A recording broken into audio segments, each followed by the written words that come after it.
Singapura kini berada dalam posisi yang sangat terjepit. Sebagai pusat kilang minyak terbesar di Asia Tenggara, mereka selama ini sangat bergantung pada Indonesia sebagai pelanggan utama solar olahan. Namun, kebijakan biodiesel Indonesia secara perlahan, namun pasti, mulai memutus rantai ketergantungan tersebut. Data resmi dari Badan Pusat Statistik atau BPS menunjukkan tren penurunan yang sangat signifikan.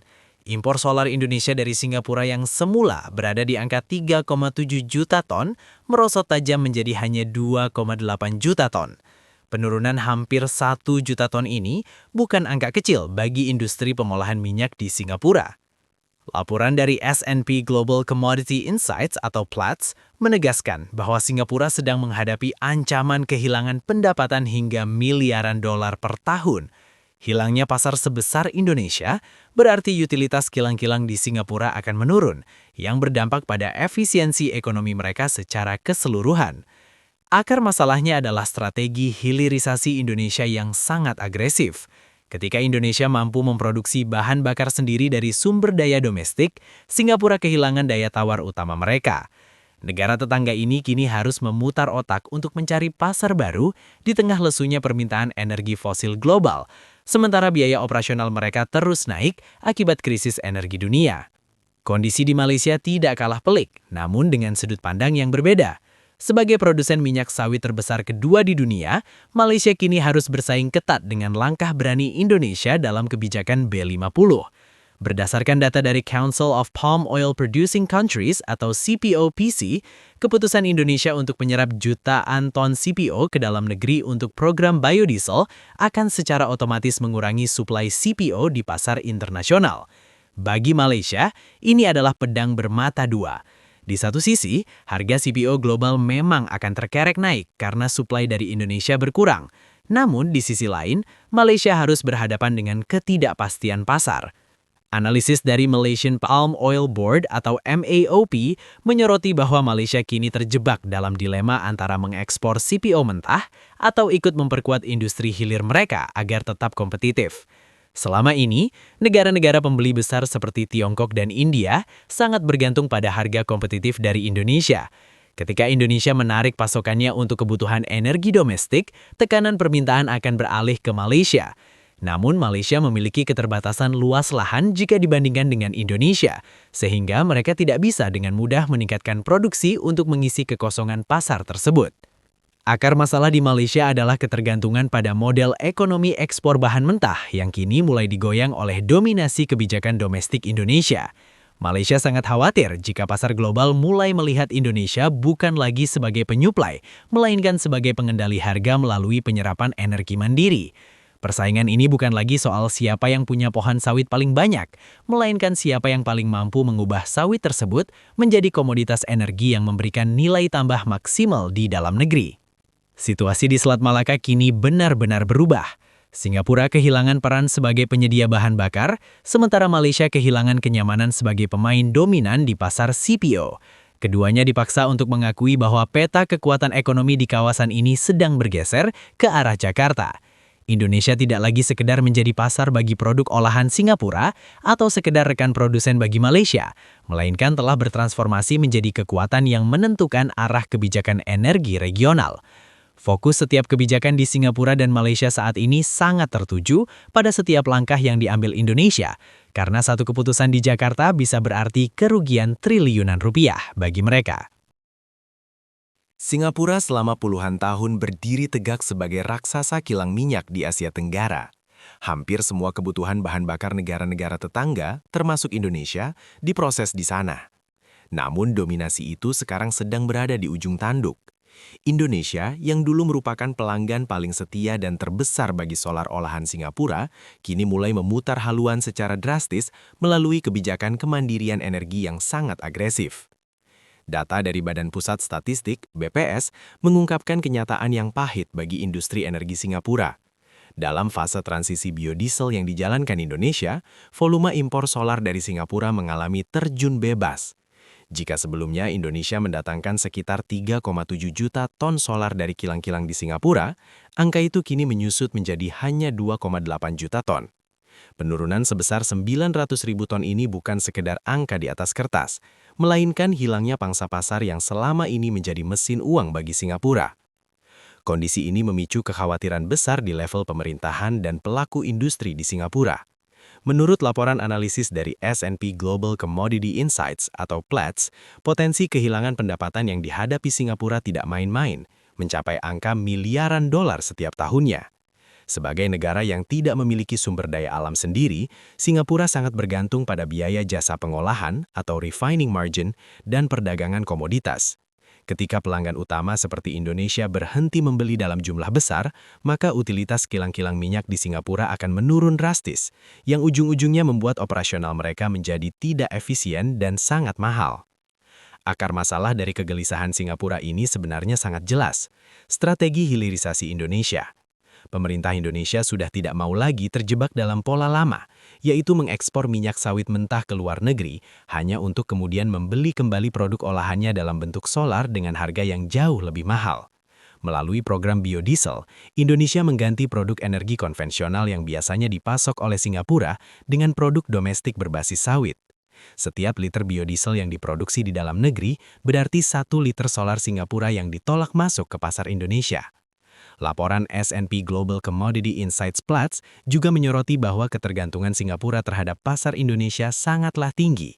Singapura tidak bisa dengan mudah mencari pengganti Indonesia dalam waktu singkat. Negara-negara lain di kawasan ini mungkin juga membutuhkan bahan bakar, tetapi tidak ada yang memiliki volume kebutuhan sebesar Indonesia.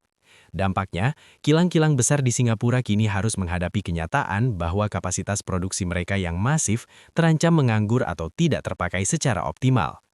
Bagi Singapura, ini adalah alarm bahaya bagi kedaulatan ekonomi mereka di sektor energi. Selama ini mereka merasa aman karena menguasai teknologi pengolahan dan jalur perdagangan.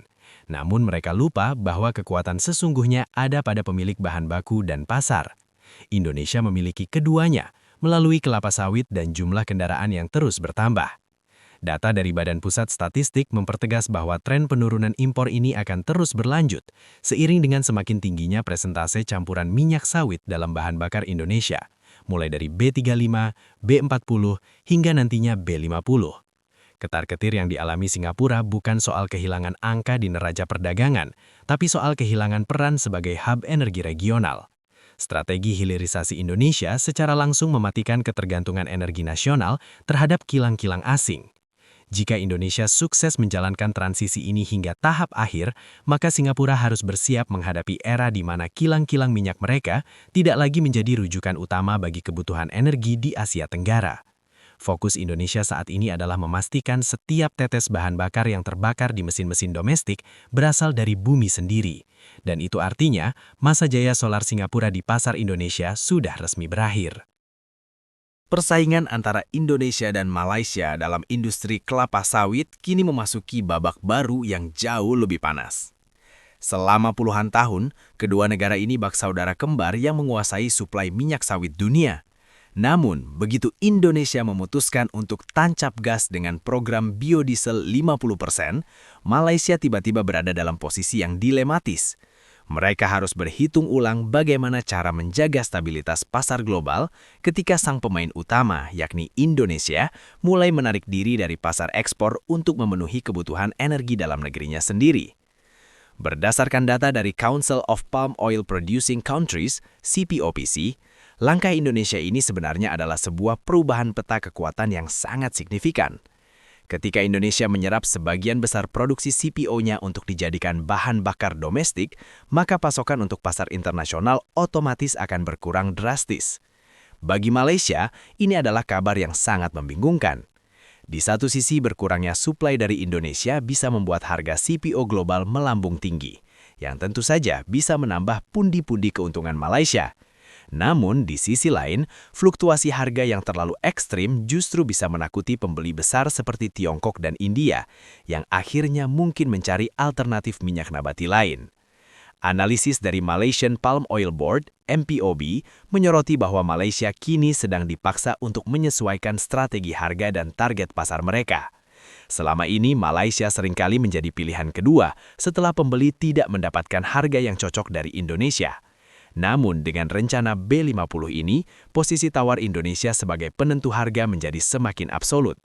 Malaysia merasa ketar-ketir karena mereka memiliki keterbatasan lahan untuk menambah produksi secara masif guna menutupi kekosongan suplai yang ditinggalkan Indonesia di pasar dunia.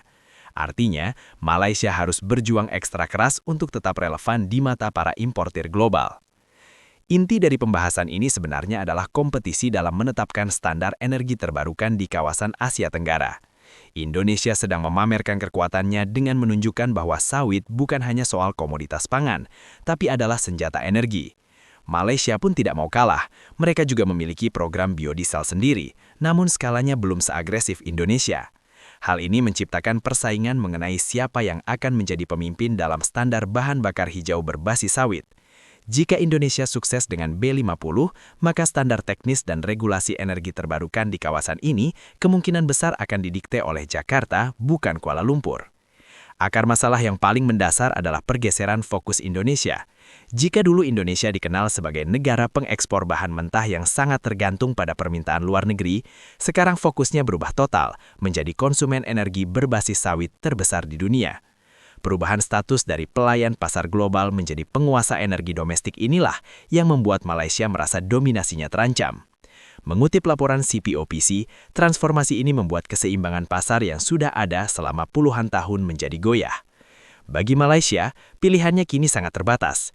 Mereka harus memutuskan apakah akan tetap setia pada jalur ekspor bahan mentah dengan resiko kehilangan kendali pasar, atau ikut melakukan hilirisasi besar-besaran seperti yang dilakukan Indonesia. Namun, data dari Malaysian Palm Oil Board, MPOB, mengingatkan bahwa biaya infrastruktur dan keterbatasan bahan baku menjadi hambatan utama bagi Malaysia untuk mengikuti jejak B50 dalam waktu dekat. Pada akhirnya, dilema yang dihadapi Malaysia adalah bukti nyata bahwa Indonesia kini memegang kendali penuh atas emas cair ini. Malaysia tidak lagi bersaing dalam hal jumlah pohon sawit, tetapi mereka sedang bersaing dengan visi kedaulatan energi Indonesia yang sangat berani.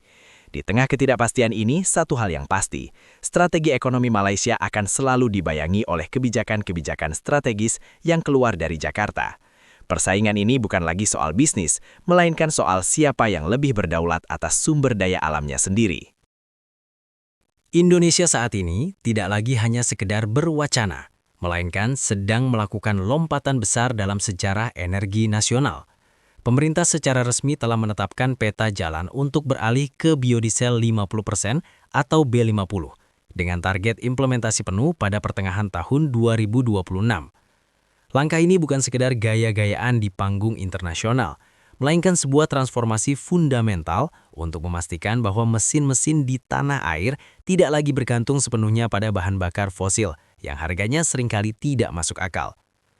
Salah satu pertanyaan besar yang sering muncul di tengah masyarakat adalah, apakah mesin kita kuat menenggak bahan bakar dengan campuran minyak sawit setinggi itu?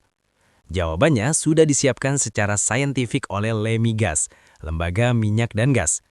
Melalui serangkaian uji teknis yang sangat ketat, hasil laporan Lemigas menunjukkan bahwa mesin-mesin industri maupun transportasi sanggup beroperasi dengan sangat baik menggunakan B50. Data ketahanan mesin menunjukkan angka di atas 900 jam penggunaan tanpa adanya gangguan teknis yang berarti. Ini adalah bukti nyata bahwa teknologi domestik kita sudah sangat siap menghadapi transisi ini.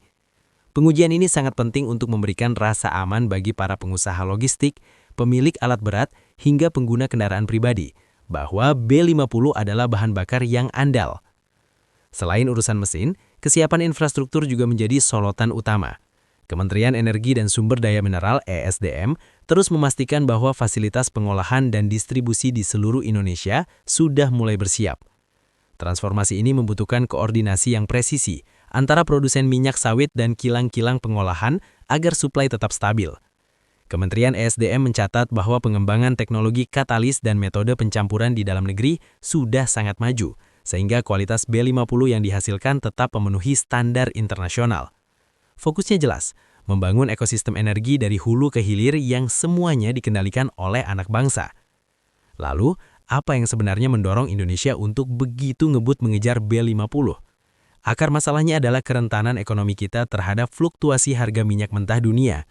Selama ini, setiap kali terjadi konflik di Timur Tengah atau gangguan di jalur distribusi global, harga BBM di dalam negeri selalu ikut terancam naik. Kondisi ini membuat APBN seringkali berdarah-darah, karena harus menanggung beban subsidi yang besar. Dengan beralih ke B50, Indonesia secara otomatis membangun perisai ekonomi. Kita punya cadangan sawit yang melimpah, dan mengubahnya menjadi energi adalah cara paling masuk akal untuk mencapai swasembada. Data dari Kementerian SDM menegaskan bahwa urgensi swasembada energi ini adalah harga mati untuk melindungi daya beli masyarakat. Jika kita punya sumber energi sendiri di kebun-kebun sawit kita, buat apa kita terus-menerus pusing memikirkan harga minyak di Bursa London atau New York? Transformasi menuju B50 adalah bentuk kedaulatan yang nyata. Kita tidak lagi menjadi penonton dalam permainan harga energi global, melainkan menjadi pemain yang menentukan nasibnya sendiri. Kesiapan teknologi domestik yang divalidasi oleh Lemigas memberikan sinyal kuat kepada dunia bahwa Indonesia bukan lagi negara yang hanya bisa mengekspor bahan mentah. Kita sedang bertransformasi menjadi laboratorium energi hijau terbesar di dunia. Pada pertengahan 2026 nanti, saat B50 resmi mengalir di urat nadi ekonomi nasional, Indonesia akan berdiri tegak sebagai negara yang sukses menjinakkan ketidakpastian global melalui inovasi berbasis kekayaan alam sendiri. Fokus kita sekarang bukan lagi soal bisa atau tidak, tapi soal seberapa cepat kita bisa menuntaskan transisi bersejarah ini demi masa depan ekonomi yang lebih stabil dan mandiri. Kebijakan biodiesel 50% bukan hanya soal urusan mesin atau lingkungan, tetapi ini adalah strategi perang ekonomi yang sangat serius. Indonesia sedang menyiapkan amunisi besar untuk memperbaiki isi dompet negara yang selama ini sering mengalami kebocoran. Selama puluhan tahun, salah satu pengeluaran terbesar kita adalah untuk membeli minyak bumi dari luar negeri. Namun, dengan hadirnya B50, Indonesia kini punya peluang besar untuk menjadi penyelamat bagi neraca perdagangannya sendiri. Bayangkan saja angka ini. Pemerintah memproyeksikan bahwa implementasi B50 mampu menghemat devisa negara dalam jumlah yang fantastis, yakni mencapai 183 triliun rupiah per tahun. Jika dikonversi ke mata uang asing, angka ini setara dengan sekitar 10,8 miliar dolar AS. Mengutip data dari Kementerian Keuangan RI, penghematan sebesar ini memberikan ruang nafas yang sangat lega bagi anggaran pendapatan dan belanja negara. Uang triliunan rupiah yang biasanya terbang ke luar negeri untuk membayar solar impor, kini bisa tetap tinggal di dalam negeri dan diputar untuk pembangunan infrastruktur atau kesejahteraan rakyat. Lalu, apa hubungannya penghematan ini dengan nilai tukar rupiah? Intinya ada pada permintaan dolar. Selama ini, setiap kali kita ingin mengimpor minyak, kita harus menukarkan rupiah kita ke dalam dolar AS dalam jumlah masif. Permintaan dolar yang terlalu tinggi inilah yang seringkali membuat nilai tukar rupiah kita jadi loyo atau melemah. Berdasarkan laporan kebijakan moneter dari Bank Indonesia, pengurangan impor migas secara signifikan melalui program biodiesel akan secara otomatis mengurangi tekanan terhadap mata uang kita. Ketika kita tidak lagi butuh banyak dolar untuk beli bensin dari luar negeri, posisi rupiah akan menjadi jauh lebih stabil dan kuat. Jadi, B50 ini ibarat vitamin yang memperkuat daya tahan mata uang kita di tengah badai ekonomi global. Akar masalah yang sedang coba diselesaikan oleh pemerintah sebenarnya adalah penyakit lama, yaitu defisit kronis neraca perdagangan di sektor migas. Kita harus jujur bahwa selama ini Indonesia lebih banyak mengimpor daripada mengekspor dalam urusan minyak dan gas. Kondisi ini terus-menerus membebani keuangan negara karena kita sangat bergantung pada harga pasar internasional yang naik turunnya tidak bisa kita kontrol. Melalui program B50, Indonesia mencoba memutus rantai ketergantungan tersebut. Kita mengganti sumber energi yang harus dibeli pakai dolar dengan sumber energi yang kita tanam sendiri di tanah sendiri, yaitu kelapa sawit. Kementerian Keuangan RI juga sering menekankan bahwa kemandirian energi adalah kunci untuk menjaga stabilitas APBN. Dengan B50, resiko pembengkakan subsidi akibat kenaikan harga minyak dunia bisa ditekan seminimal mungkin. Penghematan 183 triliun rupiah tersebut bukan hanya angka di atas kertas, tetapi merupakan perisai finansial yang nyata.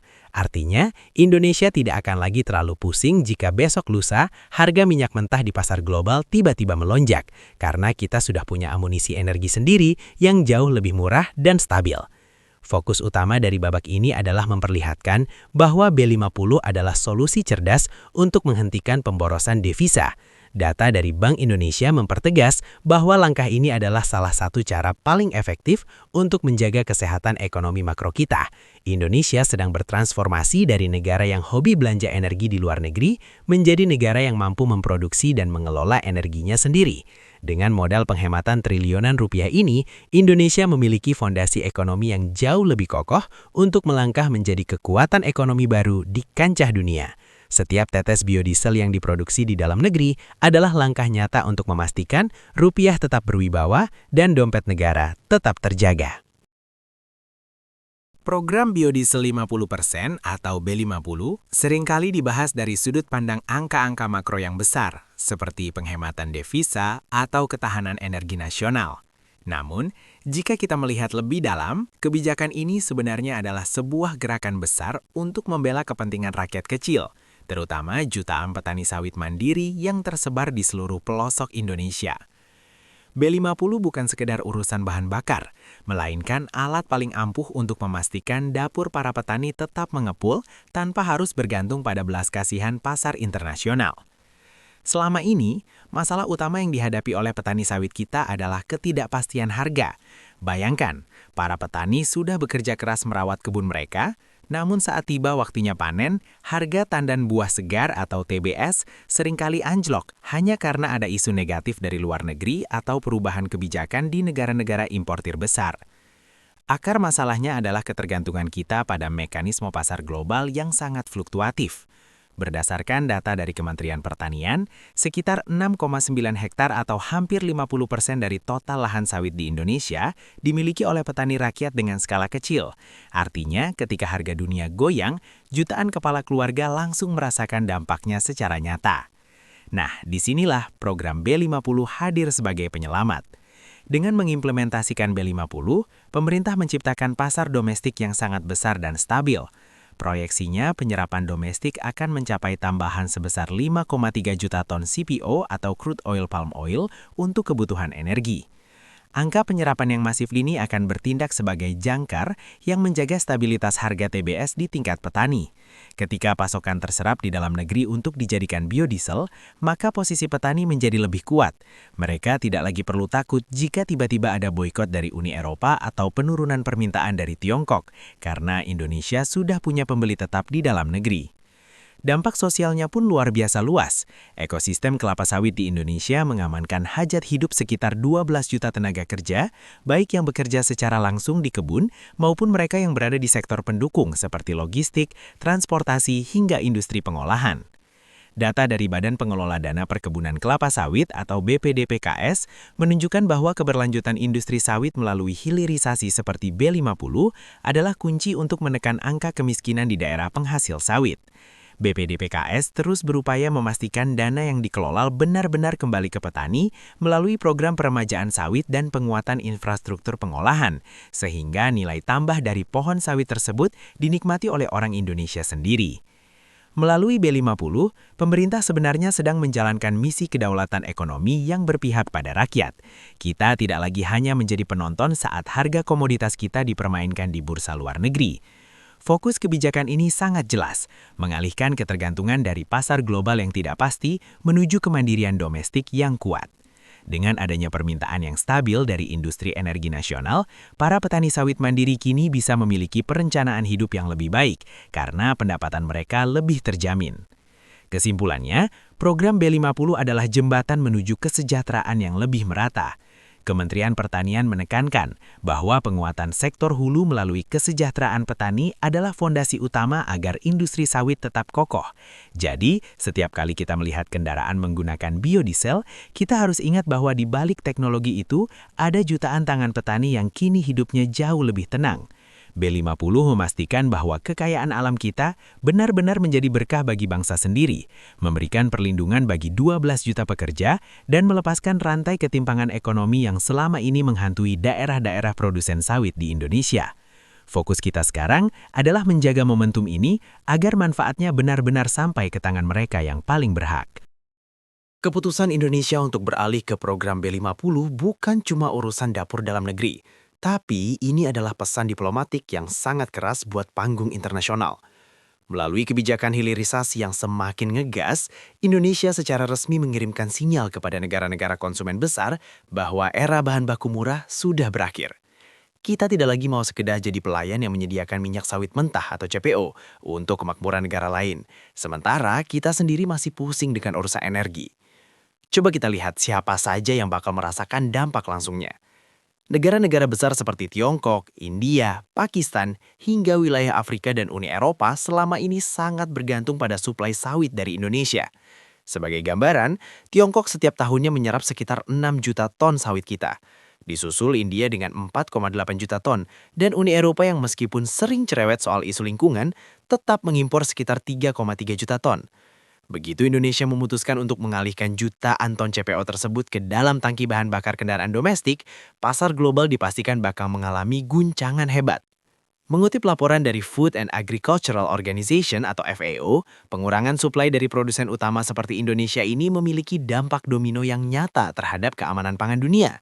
Ketika pasokan minyak nabati di pasar internasional berkurang drastis, harga-harga akan otomatis melambung tinggi. Inilah yang memicu potensi kenaikan inflasi pangan di negara-negara importir.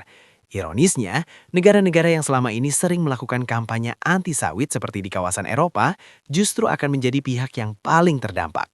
Mereka harus bersiap menghadapi kenaikan harga turunan sawit di supermarket mereka sendiri, mulai dari mentega, sabun, hingga produk kecantikan. Inti dari pembahasan ini adalah soal posisi tawar. Indonesia kini berdiri tegak sebagai pemegang kendali atas pasokan energi hijau dan bahan baku pangan dunia. Kita punya kartu as yang tidak dimiliki negara lain. Berdasarkan analisis dari World Bank dalam Commodity Markets Outlook, ketergantungan global terhadap komoditas strategis memang seringkali menempatkan negara importir dalam posisi yang rentan jika negara eksportirnya mulai fokus pada kepentingan nasional. Indonesia sadar betul akan hal ini dan mulai menggunakan kekuatan tersebut untuk memaksa dunia mengakui nilai dari sumber daya alam kita. Akar masalah dari ketegangan geopolitik ini sebenarnya sederhana. Dunia sudah terlalu nyaman bergantung pada bahan mentah murah dari Indonesia tanpa memberikan nilai tambah bagi kita. Sekarang fokusnya berubah total. Indonesia mendahulukan kepentingan nasional terlebih dahulu.